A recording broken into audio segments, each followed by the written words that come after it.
Hello everybody, welcome back to another video. Today is another episode of reviewing NHL teams offseason so far. As today, we got the Detroit Red Wings ahead of us as they are slowly rebuilding there with the genius Stevie Y. As I gotta say, he had a pretty solid offseason, picking up Pius Suter, getting also Nedeljkovic on a steal of a deal, and also having a pretty solid draft at that as well. So before I get into today's episode, I'd like to just say, if you are new to the channel, make sure to slap that subscribe button and hit that like button as well. That'll be very much appreciated, boys. So let's get into this episode. As you know, the Detroit Red Wings, of course, we're talking about another rebuilding team. It seems, if we go alphabetical order, you know, from A to D, it seems to be a lot of rebuilding teams, and here we are on another one that, you know, missed the playoffs, has not been a very good team. Like 2 years ago, they had like the career worst year yet. And I gotta say, you know, for a team that didn't have a lot of draft picks, for a team that, you know, didn't have a lot of trade value, basically, they built themselves up a pretty solid team and have now built, you know, a lot of players up, like Pius Suter, who I gotta say, of course they didn't build him up, that was Chicago, who looks very good. We're gonna be taking a look at his analytics later on in the episode. But you know, Bertuzzo has been looking great. They picked up Jacob Vrana from Washington, and he's gonna be a very good forward, I think, heading forward here for the Detroit Red Wings, especially a goal scoring forward, and they got him locked up on a decent deal as well. They also got Nick Leddy, which kind of is a perfect segue into talking about the trades, which is, you know, how we start off this episode with everything here with the reviewing of every team. We started off with talking about the trades, and let's get right into this, because the Detroit Red Wings, they, of course, right off the get-go, they traded for Nick Leddy, and they sent Ricard Panik and a 2021 second-round pick. Now, this deal, I basically call it the Duncan Keith 2.0, because Nick Leddy is not a very beautiful defenseman.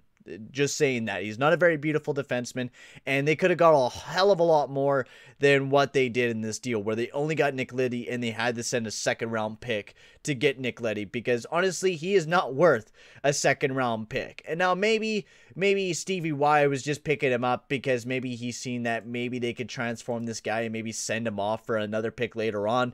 Maybe this guy does have some trade value that we just don't know. I mean, Seth Jones somehow had trade value, and I didn't think he had very much of it. But Nick Leddy is a guy that's going to throw you up like a good solid 20-30 points, a decent power play guy. And, you know, he's not very good defensively. He's most likely going to be their top, you know, their best defenseman. He's going to be playing that top pair in minutes, which I don't think he belongs there, of course. But he's going to be playing there for the next year. I don't think, you know, this is definitely not the greatest move. Was probably one of the worst moves Stevie Y did over this offseason. But, you know, that's saying a lot, because, you know, we're going to talk a lot about a lot of great moves throughout this entire offseason. And this is the only doc that I have against Stevie Yzerman this year, is that they picked up Nick Leddy for, you know, where they sent a second-round pick and Ricard Panik to New York, and I don't think that was the greatest move for the Detroit Red Wings. So let's move on to the next deal, where I think they got, you know, they fleeced the Carolina Hurricanes, so they got fleeced, but they yet fleeced another team immensely, where they got Alex Nedeljkovic for Jonathan Bernier, who was not signed to a contract, and a third-round pick. Mine is absolutely blown. All right, Nedeljkovic was absolutely a madman last year. 932 on 1.90, 23 games. His analytics were insane. Playoffs, he was really good for the Carolina Hurricanes. This was a future starting goalie for the Carolina Hurricanes, but they were worried about arbitration. Of course, you know, Nedeljkovic only signed for $3 million, which wasn't that much in the end of things, and Carolina lost a very good goalie in Nedeljkovic. And I thought this move was dumb for Carolina. You guys all know that. But I thought this move for the Detroit was absolutely amazing for the Detroit Red Wings. You look at it, their point of view. They get a nice young goalie who's 25 years old. You know, they don't have a lot of upcoming goalies right now. Of course, they drafted Sebastian Cossa, but, you know, he's going to be a few years out before he's even ready to take that starting job.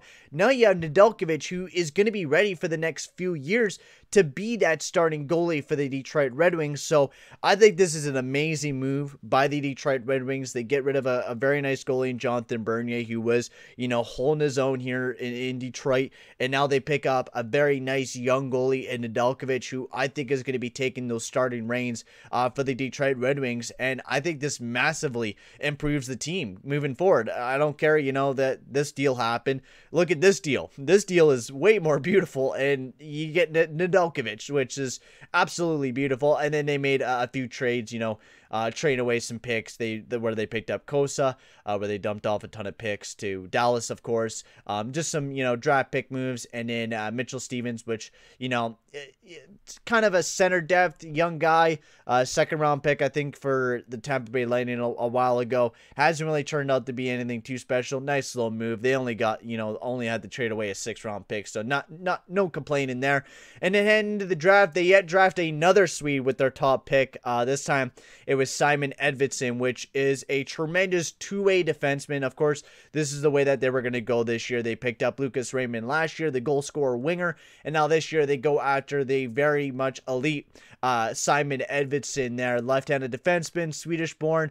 It could be a very good not defensive defenseman, but he's mostly a two-way defender, which I could kind of perfectly compare him to Heiskanen. I think he's going to be around that, but he's going to be more of a defenseman Heiskanen. He's not going to focus too much on his offensive game, but he's going to be a really good defensive guy for the Detroit Red Wings, and is another Swedish-born defenseman. I mean, the Detroit Red Wings are absolutely addicted to Swedish-born players, and especially defensemen. If you take a look at over his stats, he didn't play a whole lot of hockey. Actually, he already is playing hockey this year. Played a decent amount of hockey last year. He doesn't put up a lot of big points like what I was saying, but he's going to be playing really good defensively, and that's something to look forward to for the Detroit Red Wings. And then they also got Sebastian Cosso. Don't know the rest of the draft, but getting Sebastian Cosso and Simon Edvinsson in one round, that's just amazing. Again, your future starting goalie, and then your future top pairing defenseman and Simon Edvinsson. An amazing draft there for the Detroit Red Wings. And then you move into their signings, which they didn't lose a whole lot. They only lost like Luke Glendening, and then Mikkel Rath and Darren Helm, and then that's all they really lost. And I gotta say, they gained a decent amount back. Not a whole lot, but Pius Suter was the biggest name, I think, out of this entire free agency was this guy. A guy that jumped into the league there with the Chicago Blackhawks this past season and was absolutely stellar. 27 points in 55 games. He was great before coming here in the National League, where he threw up 50 points, or 53 points in 50 games. Great goal scorer, great two-way guy, and just played really good for the Chicago Blackhawks. Before I show you guys his analytics, I'd like to just say, make sure to go check out my boy Jfresh. His link will be down in the description below for his Patreon. Go check it out. He posts some great analytics on there. Of course, you have to pay for it, but that's besides the point. He has some great stuff. And also go check out his Twitter as well. It's at Jfresh Hockey, I think. He'll post some player hockey cards on there as well, if you're interested in that as well. So let's take a look at his analytics, which I gotta say, they look pretty good. Pius Suter, great defensively, great offensively. Now, yes, this is just a very small sample because he only played 1 year. Now, who knows what he's going to do in the next year, especially going into Detroit, but he faced a lot of good quality of competition. He was facing some good players. He's playing second-line minutes there in Chicago, and he brings some really good defensive analytics, and not just that, his offensive analytics are very good. And if this guy can continue on goal scoring the way that he was there in Chicago, I think he'll be a great player here with the Detroit Red Wings. And just bringing his two-way game in general is just an amazing thing for the Detroit Red Wings, and was a player that I really wanted the Edmonton Oilers to go after just because of how young he was and how much potential he has to just continue to grow in this game. Moving on, they also signed Michael Rasmussen to a 3-year, $1.4 million deal. Not a bad move. Of course, we already talked about Nedeljkovic getting a 3-year, $3 million for 2 years, which I think is a steal of a deal for Nedeljkovic. I mean, it's going to suck after those 2 years, especially if Nedeljkovic keeps putting up those types of numbers, like how he was putting up a 930. I don't think he's going to do that again. He most likely will put up a 915, 920. But I think, after those 2 years, he's probably going to get paid big bucks. Moving on, Mark Stahl got signed to a 1-year, $2 million deal. I don't think this was a very smart deal by Stevie Y getting Mark Stahl, but if you're bringing him in for veteran leadership, it really doesn't matter, especially for this team. They're not going to be a playoff team. Mark Stahl is not the most beautiful defenseman right now, and he definitely doesn't look like it anymore. Like, how old is he now? Like 30, 35, 36? 34. So he's getting up there in age. He's definitely not the most beautiful defenseman anymore. His defensive defenseman game is kind of dropping off a bit. But if you're bringing him in for, that veteran leadership, he'll be perfect for that. Otherwise, more depth moves, bringing in Sam Gagner, which is really smart. Jordan Osterholt, another, depth defensive move, which I like. 2 years at 1.35, not a bad move there either. And then, of course, the big players got signed in Tyler Bertuzzo, where he got a 2-year, $4.75 million deal. It's going to suck once those 2 years are done because he's probably going to ask for a decent amount. Same with Jacob Varanen, who got a $5.25 million deal for the next 3 years, which, once again, well worth it. And then they also signed Adam Ernie to a $2.1 million deal, which I thought was a little weird. I don't think he's, worth that amount. He's a physical guy. I don't know if he's really worth $2.1 million though. He's a decent guy. He puts up a decent amount of points. He didn't do that bad this year. But, I don't know how much he got going forward for him. He's a very physical guy. I don't know if he's going to be, a big producer. I don't know if $2.1 million is really worth it. I was maybe thinking of, around 1.5. And then Philip Horanic got overpaid massively, $4.1 million for the next 3 years. And he has not been that special since, I think, his rookie year in the NHL for the Detroit Red Wings. His third year, or his first year in the NHL, he was pretty good. He put up some really good defensive numbers. His offense was meh.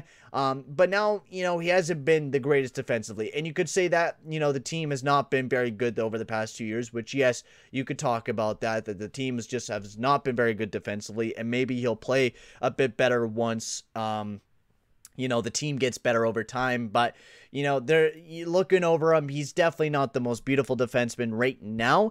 He is 23 years old, so maybe he does develop into a better defenseman.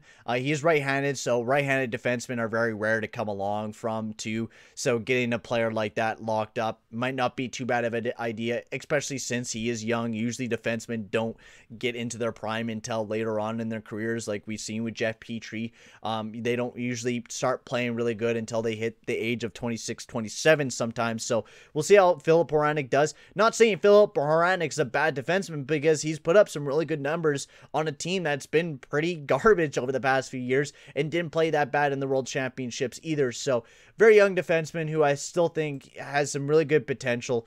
Definitely has not been putting up the greatest numbers over the past little bit, so that's why I'm saying he's not really worth that contract right now. Probably maybe worth, 3.5 if you're really pushing it. 4.4 is really, really pushing it. So maybe Stevie Y is seeing something that I'm not seeing, and maybe he's seeing more out of him than, what I'm seeing, of course. So honestly, this is a really good offseason for the Detroit Red Wings. A team that's rebuilding actually added a lot of good positives in their team. Of course, adding, Pius Suter. He looks really good. Nick Leddy, of course, definitely not the most beautiful defenseman in the world.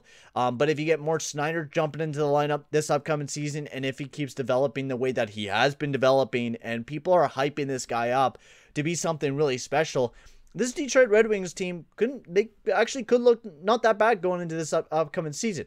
There's a lot of, guys that need to perform good, like Zadina. The second line is a bit of a question. Can Pius Suter push Fabro and Zadina to be better? There's some big questions. And in their depth, I don't think this is a playoff team. Not saying that it is.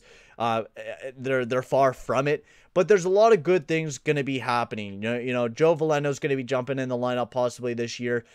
With Pius Suter being in the lineup, I think this team is going to continue on growing. Of course, Moritz Seider jumping into the lineup will make this team even better as well. And then you add Nedeljkovic. I think this offseason was great for the Detroit Red Wings, This was a really solid offseason for them. So I'm going to honestly give this team an A- for this offseason here for the Detroit Red Wings. I thought it was really good. A lot of the moves that they made was really good. The contracts that they signed were not that bad. Nick Leddy was, probably one of the worst moves. Same with Philip Horanic. But, it's not going to hurt the team, moving forward. Like, this team is not going to be a playoff team here maybe in the next 2 to 3 years. So by time, 2 to 3 years, and, you're not going to have Nick Leddy. You're not going to have Philip Horanic locked up on that deal. And even then, it's not going to hurt your team that much. Like, you don't have any punishing contracts. So, Honestly, a nice A- here for Stevie Y. I thought he did really good with this team this year. He made a really good team, and that a team that could actually play some really good hockey going into this upcoming season. Because I mean, Stevie Y has not been getting very lucky with the lottery draft, as we've been seeing over the past little bit. He has not been lucky with that. So might as well build a competent team to put up some decent numbers. They most likely will not make it into the playoffs, but they will play pretty good. Especially if this year, if you have Tyler Bertuzzo and Dylan Larkin playing healthy, and that top line playing the way that it was last year. I mean, now you have Varanen instead of Mantha, but I still think that line could be a really, really lethal line. And wasn't Varanen doing not that bad when he got traded to Detroit? Yeah, like 11 points in 11 games. This is a guy that could play really good for the Detroit Red Wings and put up some massive amounts of goals. His potential is just absolutely sky's the limit, I think, for Jacob Varanen. I think he could be a very lethal goal scorer moving forward for the Detroit Red Wings, and they got him on a pretty nice contract moving forward. And that practically lines up with Dylan Larkin as well. They're practically everyone's locked up to 2023, and I think that's around the year when Stevie Y is going to start pushing this team to be a real playoff contender, when you're going to probably see Lucas Raymond jump in the lineup, and then of course Simon Edvinsson here in the future. So if you're a Detroit Red Wings fan, you're almost there, guys. You got some more pain and suffering to go, but this team, you're looking pretty damn bright, and you got to be pretty damn excited about this team moving forward. But for right now, guys, I'm going to end the video here. Of course, I gave this team an A-, so tell me, guys, in the comment section below what you would give this grade for the Detroit Red Wings, and what you would grade Stevie Y's offseason. But for right now, guys, I'm going to sign off here. Thank you very much for watching. Make sure to like and subscribe, and I'll see you guys all in the next one. Adios, amigos.